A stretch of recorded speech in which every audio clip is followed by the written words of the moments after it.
Welcome to the Run Glow Repeat podcast. My name is Michele Hartwig, and this is a podcast that gives a private look into my personal journey. And I love to share stories about people that inspire me.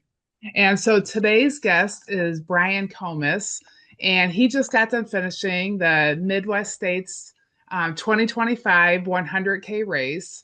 And if you're not familiar with the race, this is an adventure trail race in the very thick, dark forests of Shigwamigan National Forest. And most of the course is on the iconic Ice Age Trail. And it's an absolutely beautiful course, but it's very, very challenging. And before the race, I had interviewed Bryan on my online journal and learned a little bit about the challenges he had going into the race. And after I read his interview questions that he gave to me, it left me inspired and very much wanting to learn more about him.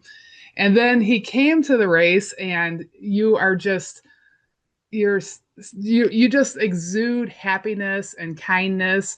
Like right away you got to the race and you met our photographer, and he had forgot his pillow, and he was just having a conversation with you that he had forgot his pillow. And then he said like an hour later you had drove to Walmart, bought him a pillow, and brought it back to him. So like I felt that from you the second that I met you.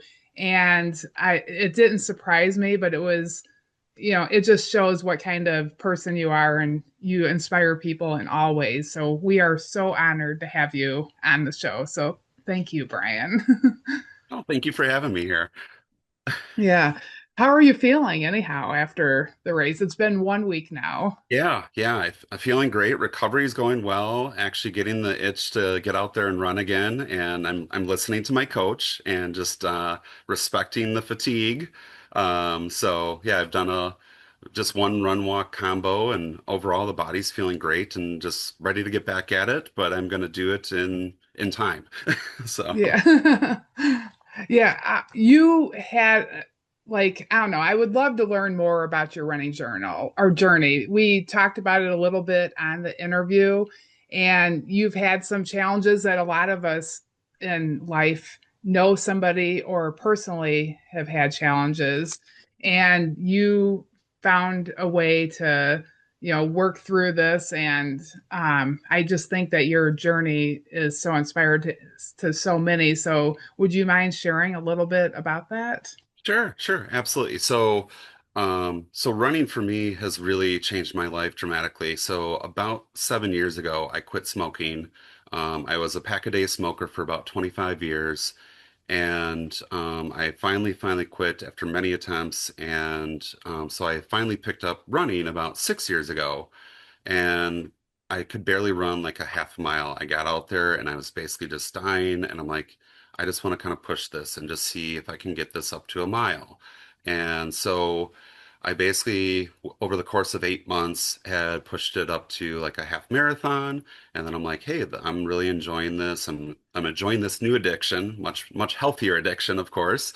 And then 4 months after that, got up to a full marathon and really kept pushing it. And then it was really running that kind of saved my life, because actually about 4 years ago, as I was starting to get into some longer distances, I was starting to have a lot of GI issues, actually blood in the stool, and my wife really stayed on me, and she said, you know what, you need to get a colonoscopy.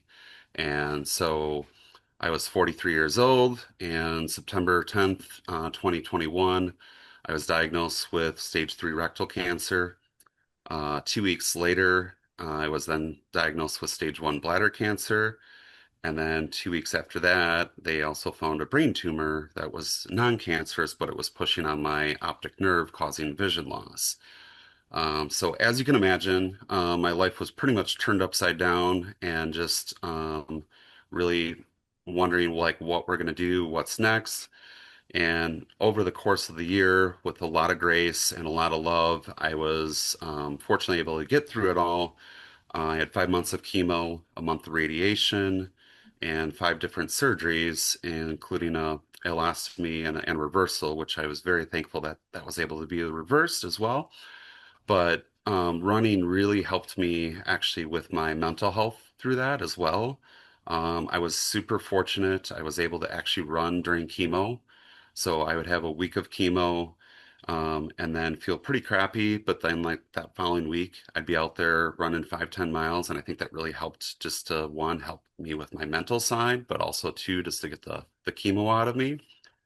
And yeah, so then with the last surgery being in October of 22, I really wanted to get back out there, but based on the location of the cancer being in the bladder and the rectum, I really faced some challenges. I every time I would go out for a run, I could barely do like a tenth of a mile without feeling like I had to use the bathroom. And so it was kind of a lot of like retraining my body.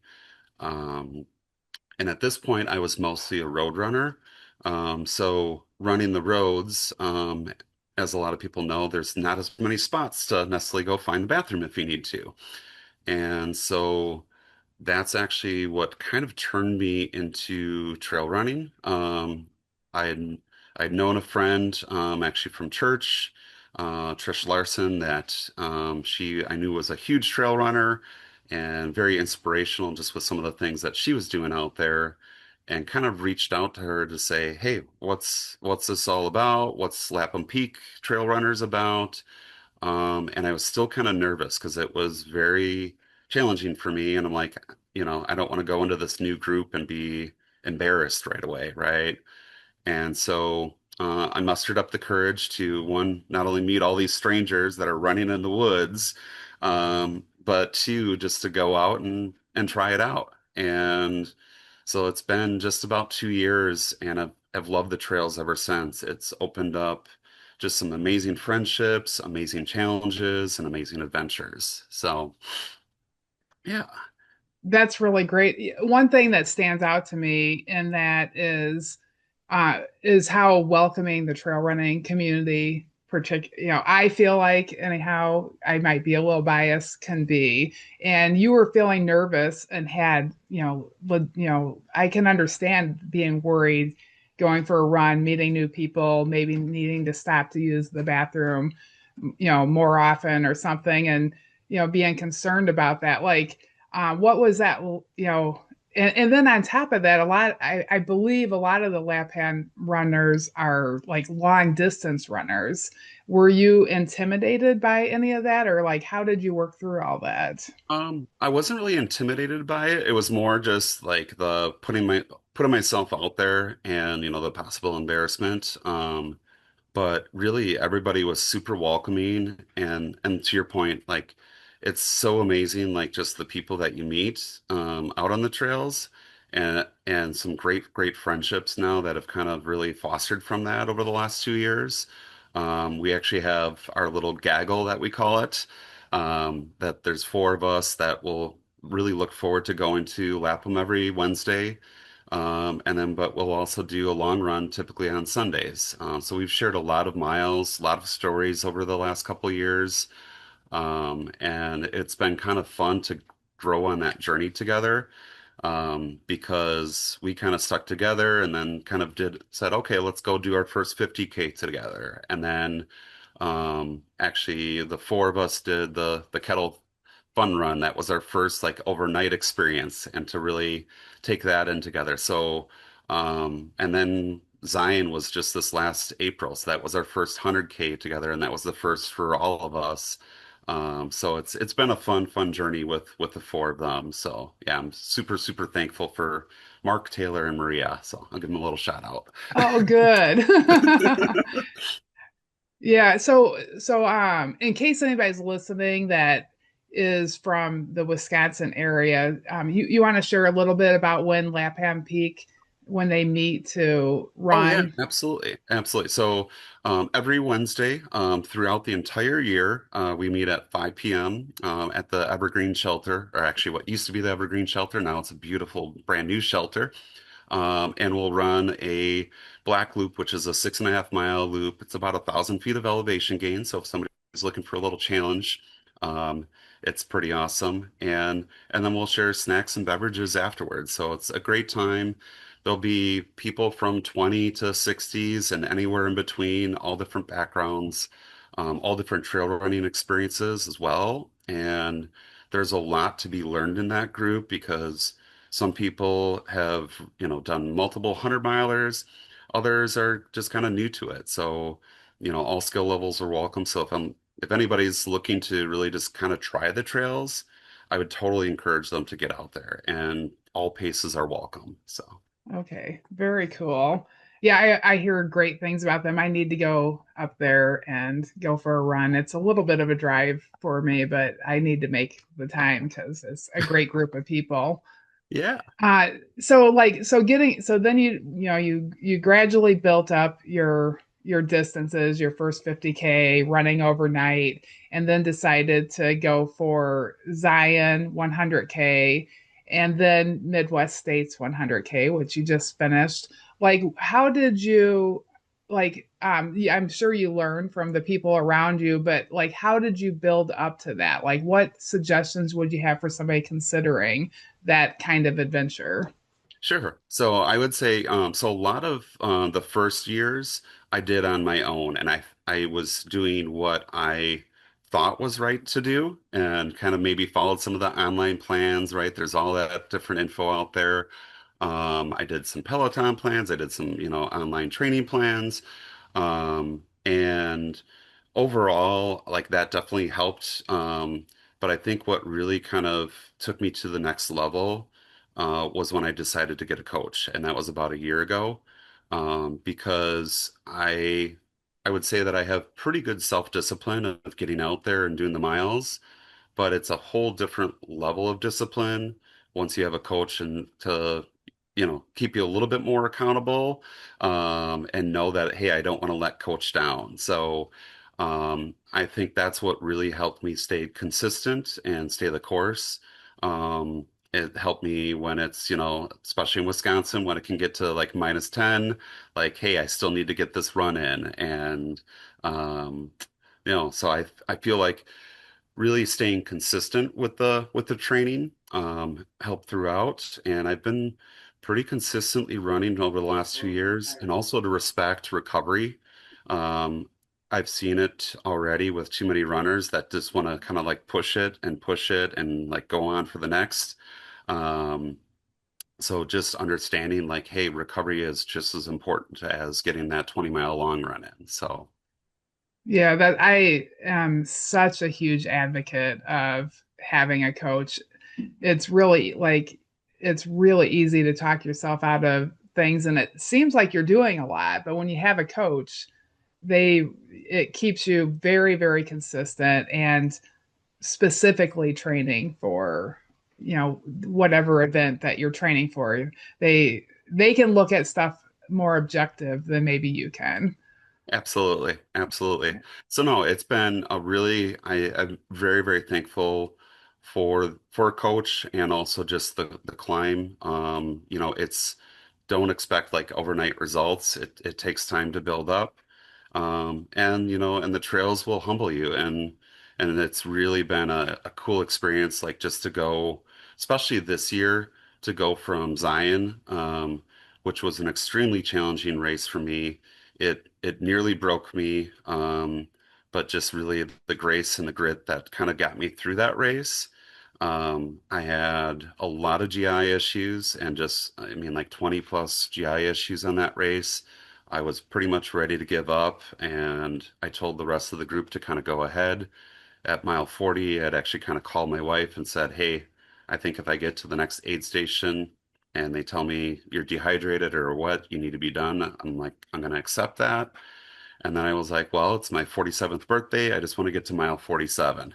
And I started to actually feel a little bit better. By mile 50, I was actually feeling pretty good.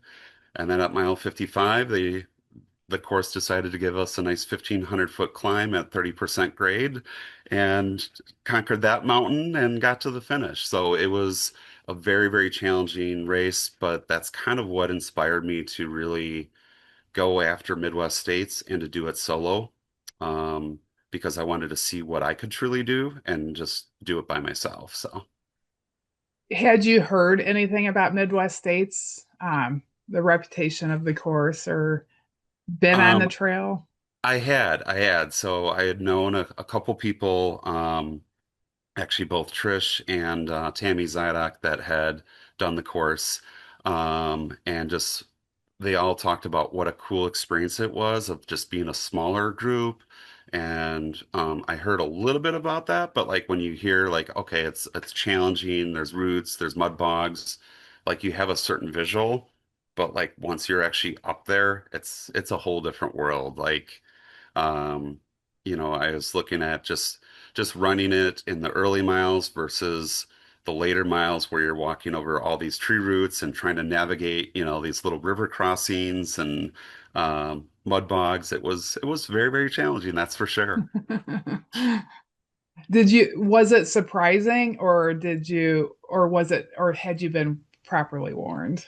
Um, no, it was a little bit of surprising. Like I didn't realize, to what degree that was exactly. So and I tried to train a little bit up by the cabin here just to get some of the experience, the similar type elevations and some of the terrain where the Ice Age trail isn't necessarily manicured as much as it is down in the southern area. So yeah, it was a good challenge, but I wasn't ready for all the river crossings and running through the mud and all the tree roots for sure. So Yeah, and it was a fairly dry year this year.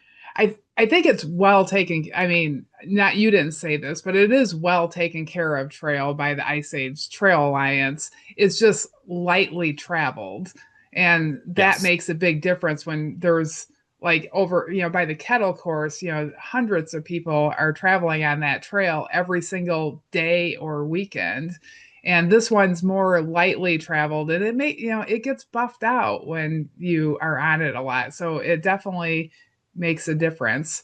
What was your favorite part about the Midwest states, like what you saw there at that trail?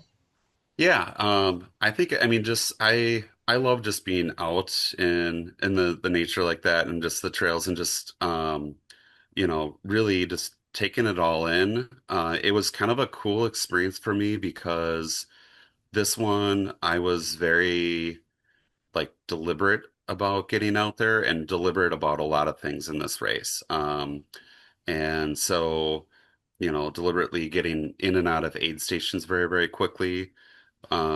But just, I think just like the overall like coolness of it, of just, taking in the forest, taking in some of these river crossings, you know, yeah, it was just, and then I think just kind of cool how like right by the campground there and just kind of coming in and the finish line, like it's a neat finish. Well, yeah, thank you. Um, I thought it might be kind of fun to kind of go through step by step, whatever you can remember. I know sometimes after I run a race, it just becomes all a blur, and maybe I don't necessarily remember all the different areas, but I feel like it changes a lot along that course. And and we kind of like hit you with a bang right at the start because it's not exactly easy running to the first aid station from, so like 6 a.m. you're ready, set, go. Starts out a little easy, and then you find out right away this is a challenging course. Like, can you go, how are you feeling? Were you running with people? What was that section like for you? That would be on your way to Alumni Aid Station. Yeah, yeah. So it was that was really kind of the adrenaline's kind of going. It's pumped up. You're ready to go. You got fresh legs, right? Um, and it was pretty cool. Like I was just kind of feeling the energy, um, just with the people around me and trying to settle in. It took me definitely a while to get settled in. And I think it was definitely running a little bit faster than I should be at that point. Uh, but I feel like I settled in pretty quickly, and it is kind of hard because like I can picture it in my mind. But you're absolutely right. A lot of those areas do kind of start to blur in, and it's like, okay, what do I got to do to get to the next aid station? So Yeah. So, do you remember anything about Alumni Aid Station and what that was like? Did they have like that dancing bear there when you got there? Yes, yes. Um, yeah, no, the aid stations, they were great. Like I will have to say, like this race, and I haven't done a ton of races, but I'd say overall, um, you guys always do a fantastic job with the aid stations, and the volunteers like were amazing. I've never encountered it where it was really like personalized and it was like, this was different for me because a lot of the aid stations I previously would take the time and really get my fuels, get my fluids, get my nutrition, probably spend a little bit more time than I should be. And so that was one of the things that my coach really said, hey, I want you to be deliberate about really just getting what you need and getting out. And that was super helpful. I basically came into the aid stations, volunteer was like right on it, and basically taking my water bottles, filling up my tailwind, filling up my water, what food do you need? And I would get out right away within a couple minutes. So yeah, they were all super friendly and just super appreciative of all of them. Yeah, I did notice that they were going from aid station to aid station. uh, well, for one thing, they've all came back year after year, and every year they take notes like, oh, like at this station everybody was really wanting this, and just finding stuff to make it better for the runners. Like they learn, they give us notes and learn, but they're just like pros, like a personal crew, Yeah. where like they would come in and like somebody would be on them, taking their pack out, filling it with water, mixing in any special nutrition they had. And they're very, very professional that way. So you left Alumni Aid Station and then you go to the Wausau Ultra Aid Station. Was there anything that stands out that you can remember between those two aid stations? Ah, I can't really, it's like you said, Yeah. Yeah, it's you kind leave of that gate. blurry. That gate always reminds me of the Barkley Marathon that you go Mm, through after Wausau. It's yep. Yep. because you there's like that gate right by Yeah, there. yeah. Yep. No, I can picture it. So Yeah. Well, that's okay. I totally understand. I just like for somebody that is like planning their race, it's kind of nice to be able to visualize, but it is very easy to just where it all starts to blend in together at yeah. once. Yeah, for sure. Do You said that you went out a little bit fast. Do you run by heart rate by chance, or like how did you regulate that? Yeah, so I definitely by heart rate. So I was able to kind of like just dial that in and just go, okay, this pace is a little bit, it's really so easy to get caught up with the other runners around you. And also just being respectful and not wanting to hold anybody up behind you that wants to get by. So yeah, so I kind of got that figured out, got where I needed to be. I feel like I started in the right area, and then I feel like probably right around maybe like mile 10, I was able to really dial in.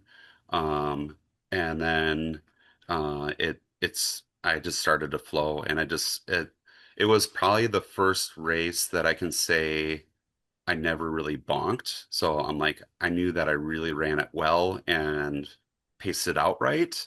Um, so that felt really good. And I also like around mile 35, um, it felt great because I was basically running solo by myself and like nobody was passing me. And I'm like, okay, this feels pretty good. Like I know that this is a good spot to be, and I've conserved the energy properly. Oh, that's really great to hear. Were you eating at the aid stations? Like, so you're doing Tailwind as your nutrition, but like, were you also doing food? Yes, yeah, absolutely. So, yeah, nutrition and hydration was really dialed in for this race. I felt really good about it. So I was basically doing one water bottle, like a 20-ounce bottle of water, and then a 20-ounce bottle of Tailwind every hour. And then on top of that, the food at the aid stations was spot on. So also anybody that's like a road runner that wants to get into trail running, that's another reason you should, because the food is amazing. So whether you're looking for that PB&J or that grilled cheese or a quesadilla. So yeah, definitely, and watermelon with a little extra salt on there, some potatoes with some salt. So yeah, all the I food saw was. lots of bacon too. I didn't really hit the bacon. I didn't know how that would hit my GI, so I wanted to play that safe. So Yeah. Yeah. Well, yeah, so grilled cheese and potatoes are so perfect for running, but grilled cheese always tastes good. So that was sort of what you stuck to was those. yeah, it was and the big thing that I'd say, like it was, I was kind of like ahead of the aid station. I would kind of go in thinking about what I wanted, just so that I wasn't sitting there, especially like, what do I want this or like this? So, very intensious about, okay, I'm gonna grab a PB&J and a pickle or a banana and just grab that food and go and even carry it with me on the run out. So, yeah. Did you ever, because we do like some packaged food, it helps keep it cleaner and more sanitary. Did you grab, and plus it can be, this particular race, it's it's a little farther between aid stations than like at Kettle, like 6 miles, where Kettle's typically under 6 miles. Did you grab any of that and like throw it in the pack to have midway? Um, a little bit, a little bit. I had some of my own stuff too. So, yeah, I have a little bit of a sweet tooth. Um, so I had, my Sour Patch Kids and some of the Lifesaver gummies and stuff to kind of take that. And then I did like I forget which aid station it was where there was like a table and like some water left out. But like just like the Chips Ahoy and other things, it's always kind of nice to have that in your pack when you are out there for a little bit longer. Yeah, that's our little surprise aid station that's not on our website. Yeah, It's there every single year. it came in handy for sure. So Yeah, because it's kind of a hot section, so we just got some water and stuff right there, and just a couple little snacks to help get through that little thing. So now you told the secret about our oh. secret aid station. Well, that's really cool. Yeah, and yeah, and let's see. Was there any like so it sounds like it went really well and you didn't really bonk, but it was there a part where like where did it really start to get hard or was it just felt running easy the entire time? It definitely didn't feel easy the entire time. Okay. But I would say probably definitely in the later miles where it was, and it wasn't the bonk or like fatigue, but it was being strategic and smart about your running and your steps and knowing when to run and when I should be walking or power hiking. Um, and I would say that was probably around like mile 55 when there was a lot of roots and it had rained a little bit. Um, and so it was just kind of like looking and just going, okay, I shouldn't really be running this right now.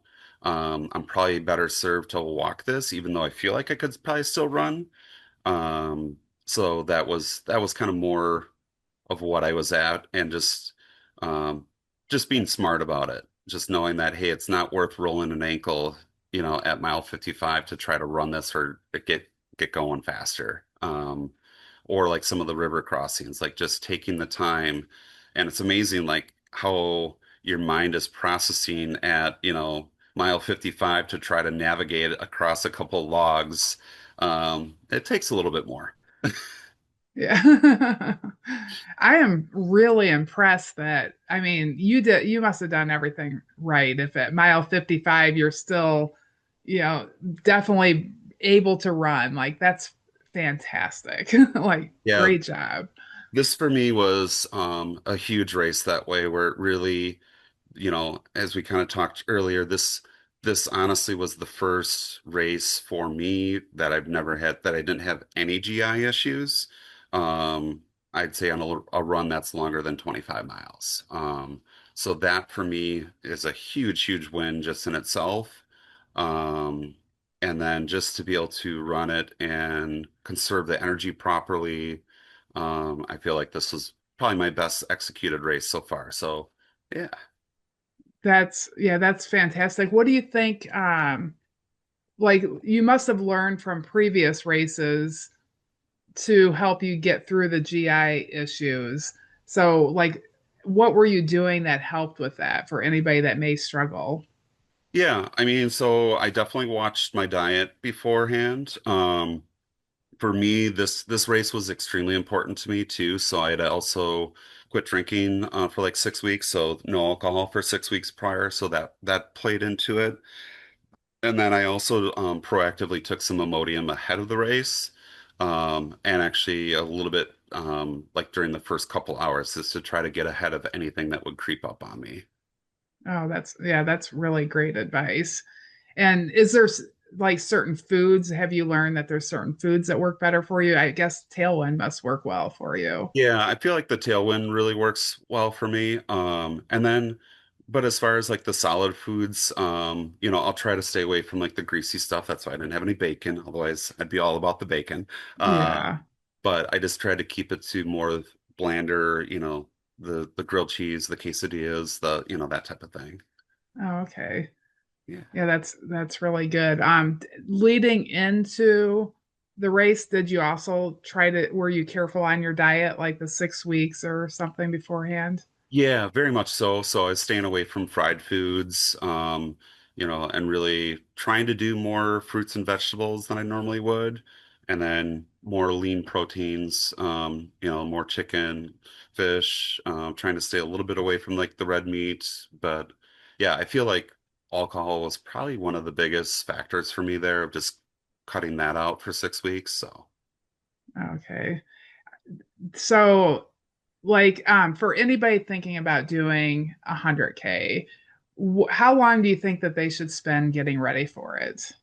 To feel good, to run the race and feel good. I think a lot of times we can push through and do it on minimal training. But if they want to run the race and feel good, in your personal experience, what do you think?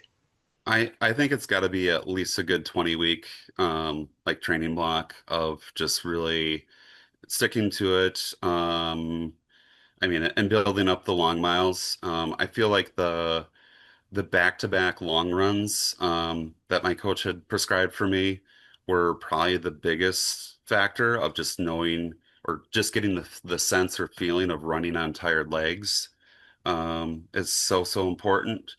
I also think that, and it's taken me a little bit longer to learn this, but just really running at zone one, um, running and just that slow running, it's gonna make you faster. It's so counterintuitive to like what our minds and brains want to like think, right? But just be able to go out there and just staying in that heart rate zone one and just really nice easy miles. It helps your body adapt and really recover well. So I feel like that was a huge play on top of the long runs. That's really all fantastic. Great advice. You sound like somebody that has, well, you have been doing it for years, but we started out you feeling sort of new, and you clearly learned a lot between Zion and Midwest states all within the first, and within 1 year. Yeah, yeah, no, so super excited to see where this goes, and I'm really I think next year is the 100 miler, so and that will be Kettle. So hopefully you can get in there, and it's yeah, that's got a special place in my heart. Actually, our little running gaggle, that was our first really long run over 50K together at the 38 miler. And so I feel like it's only fitting to go there and have them crew, or we'll figure all that out. But yeah, so I think that will be my first attempt at the 100 miler this coming June. Oh, that's so exciting. Yeah, we are going to do a lottery this year. So the month of December, it will be open. I really need to get the information up about that. And yeah, good luck. I hope that you get in, Yeah, and that'll be really fun to watch. I wanted to ask one more thing that might help some runners out is what do you use for lighting? Because you clearly hit dark at Midwest states. I think everybody Yeah. that did the 100K for sure did. So I actually have a just like a Petzl headlamp. I also had the Kogala, which is great lighting and everything else, but I felt like when I ran some of the races, it was almost too bright and just found, especially if there's oncoming traffic, like it's blinding other people and obviously wanted to be respectful of that. So you'd like try to cover it up. And so I really find that like the Petzl headlamp that I run with is more than adequate. So Okay. Yeah, good. Is there anything about the race that I didn't ask you about that you want to share? so the only other thing that I would say is if there's I would say running for a purpose. Oh, that sounds really uh running for a purpose or running something bigger than yourself can really feel some pretty awesome miles. And so one of the things that's been very, very important to me is I actually run for a cancer charity called This Time Tomorrow. And the cool thing is they raise funds for individuals facing any type of cancer. So it doesn't matter whether it's breast, colon, whatever, prostate, and they give it back in the form of random acts of kindness. And so if somebody is nominated and approved, they then show up with a check for $5,000, a hug, and a t-shirt, and it's absolutely life-changing. Well, I was honored and lucky enough to receive that gift back in December of 21. And when I did, I immediately wanted to pay that forward. So now that's what I do. So if you see me running in the yellow jersey, that's for This Time Tomorrow. It's also for basically anybody that is battling cancer right now or has gone before us. After seeing two different um, cancer facilities, it's like there's just way too much of it, and you just see all these people that you can just tell that they look sick and feel sick, and so I run for them, and I know, it was a huge part of my life, and I just yeah, so I'll also be doing the Lakefront Marathon this October for This Time Tomorrow, and actually the co-founder of This Time Tomorrow is going to be doing that full marathon with me. He's actually used to be a pro runner, so he's putting the shoes back on and getting out there and getting it done. So we'll share some great miles together and run for all those battling this ugly disease of cancer. And so I'd say, yeah, really kind of push yourself, and there's something greater than us all, and we can make an impact in other people's lives. So, Oh, that's beautiful. Thank you so much for all that you shared and for being the person that you are. Like you truly are a great inspiration and a great example of what we all see in other trail runners. So thanks so much. You did a great job sharing your story. thanks, Michelle. Yeah. So I look forward to seeing you at Kettle. If you volunteer at Hennepin, you can get an early invite. Ah, But that might be a little bit of a cruise for you. Okay, well, awesome, thank you, Bryan. I will see you on the trails. awesome, awesome. Thanks so much, Michelle. Okay. All Have a right. great Bye day. bye. Bye.